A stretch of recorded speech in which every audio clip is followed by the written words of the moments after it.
It was supposed to be a weekend of fun and relaxation.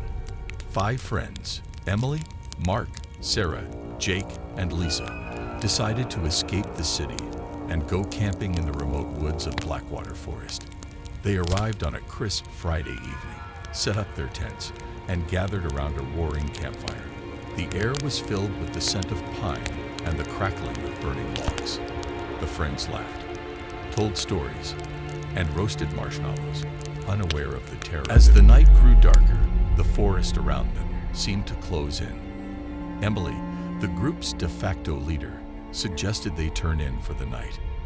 They doused the fire, zipped up their tents, and drifted off to sleep. The sounds of the night forest serving. The first sign of trouble came early the next morning. Mark woke up to find strange symbols carved into the trees surrounding their campsite. He brushed it off as some local kids playing pranks, but the unease in his stomach told him otherwise. He didn't mention it to the others, not wanting to. Later that day, as the group hiked deeper into the woods, they found an old abandoned cabin. The windows were shattered, and the door hung ajar. Jake, always the curious one, suggested they explore it. The cabin was filled with old, dusty furniture and cobwebs, but what caught their attention was a series of old photographs hanging on the wall. They depicted a family who once lived there, their faces solemn and eyes seemingly filled with sorrow. As they sat around the campfire again, Sarah couldn't shake the feeling of being watched. She whispered her fears to Emily, who reassured her it was just her imagination. But Sarah wasn't convinced. She kept glancing over her shoulder, expecting to see someone or something lurking in the shadows. The third night was when the terror truly began. They were awakened by blood-curdling screams echoing through the forest. The friends stumbled out of their tents, their flashlights cutting through the darkness. The screams were coming from the direction of the old cabin. Without thinking, they ran towards it, fear gripping. As they neared the cabin, the screams stopped abruptly, replaced by an eerie silence. They cautiously entered the cabin, their flashlights revealing the source of the screams. It was a ghostly figure of a woman, her face twisted in agony. She floated above the ground, her eyes glowing with an unnatural light. She pointed at them, her voice a chilling whisper. Panic set in. The friends bolted out of the cabin, racing back to their campsite. But as they ran, they realized they were lost. The forest seemed to have shifted, and the familiar paths were gone.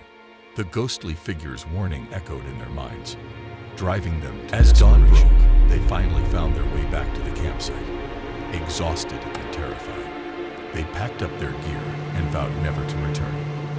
As they drove away, Emily looked back at the forest, feeling a mix of relief and dread. She couldn't shake the feeling that they had only just escaped. The friends never spoke of that night again.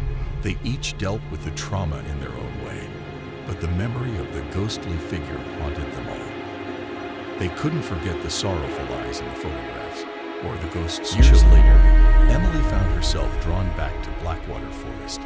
She needed closure to understand what had happened. She returned to the old cabin, finding it just as they had left it. Inside, she found a diary belonging to the family in the photographs. It told the tragic story of a mother who had lost her children to the forest's malevolent spirits. Her anguish had bound her to the cabin, forever warning others to stay. Emily left the diary in the cabin, feeling a strange sense of peace. She knew the spirits would never truly be at rest, but she hoped their story would serve as a warning to others.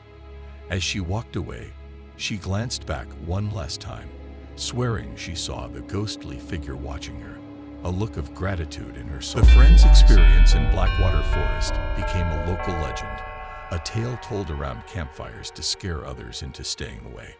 The old cabin remained, a silent witness to the horrors that had unfolded there, and the ghostly figure continued her eternal vigil, a guardian of the haunted. If you enjoyed this story, don't forget to like, subscribe, and share your thoughts in the comments. Have you ever experienced something terrifying while camping? Share your own stories with us.